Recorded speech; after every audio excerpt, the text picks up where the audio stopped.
Hi! It's me again, Mrs. B. Ito na nga ang part 2. Dumating na ang aming order. At tignan nyo naman, galit-galit muna dahil gutom na gutom. Uy, ang sarap ng subo. Ayan ang aking napakagandang sister at napakagalante pa. Tara, husgahan na natin kung talagang masarap pa. In fairness, sa mga side dish, masasarap naman. So, ang in-order namin is mashed potato at saka macaroni salad. Tapos, ang sarap din ng Java rice nila dito. At okay na okay din ang timpla ng kanilang grilled chicken. Overall, masarap naman at nabusog talaga kami. Kaya naman, isang thumbs up mula kay Mrs. P. After namin kumain sa chicken deli, dumiretso naman kami sa Coco. Nako, sobrang sarap talaga ng Coco milk tea.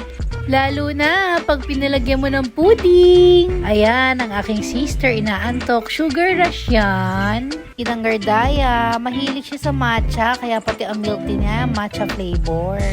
Sa itsura pa lang, mukhang enjoy na enjoy. Ayan, napapakilog pa ng ulo.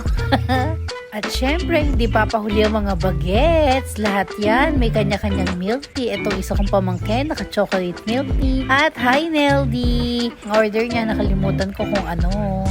Thank you, Sisi Apple, sa iyong pasabog na treat. Talagang wala akong masabi. Sa uulitin, baka ako'y ulit malibre. Ayun lang. Bye!